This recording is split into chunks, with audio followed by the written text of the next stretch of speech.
हिंदू पंचांग के अनुसार हर वर्ष श्रावण मास के शुक्ल पक्ष की सप्तमी तिथि को तुलसीदास जयंती मनाई जाती है।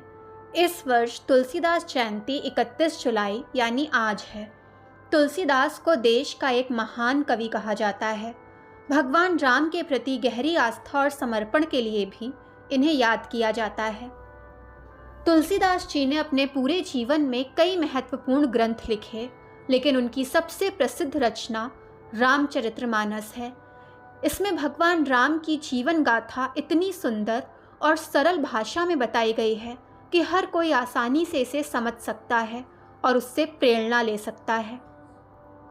वैसे तो तुलसीदास के जीवन से जुड़े ढेरों किस्से कहानियाँ हैं, लेकिन उनकी पत्नी रत्नावती के वियोग की कहानी इनमें विशेष स्थान रखती है।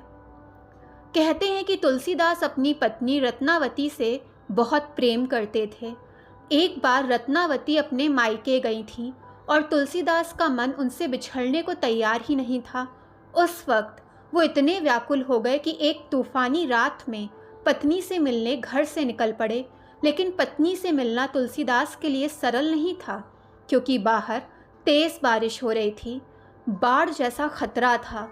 पत्नी तक पहुंचने के लिए एक नदी भी पार करनी थी और उसके लिए नाव का बंदोबस्त भी नहीं था। तब तुलसीदास को नदी में एक शव बहता हुआ दिखाई दिया। तुलसीदास ने तुरंत उस शव को पकड़ा और उसके सहारे नदी पार कर गए। उनका ये प्रयास पत्नी के प्रति प्रेम को दर्शाता है। हालांकि उनके इस प्रयास से पत्नी रत्नावती बेहद नाराज हो गईं। उन्हें शिकायत थी कि तुलसीदास क्यों उनसे मिलने के लिए इतने आसक्त थे और आधी रात को बिना किसी को बताए उनसे मिलने पहुंच गए। रत्नावती ने तुलसीदास से कहा कि यदि इतना ही प्रेम और समर्पण तुमने भगवान राम के प्रति दिखाया होता तो तुम्हारा जीवन धन्य हो जाता। इस घटना ने तुलसीदास को आध्यात्मिक पथ पर आगे बढ़ने के लिए प्रेरित किया।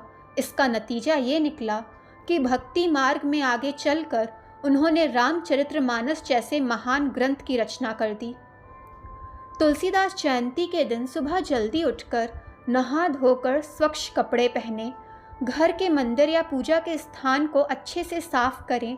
अगर आपके पास तुलसीदास जी की तस्वीर या मूर्ति है तो उसे सजाएं, नहीं तो भगवान राम की तस्वीर भी रख सकते हैं, क्योंकि तुलसीदास जी तो राम के परम भक्त थे। एक दीपक और धूप बत्ती जलाएं। अगर आपके पास रामचरितमानस की किताब है तो उसे भी चौकी पर रखें। इसके बाद रामचरितमानस का पाठ करें। पूजा के बाद भगवान राम और तुलसीदास जी की आरती करें।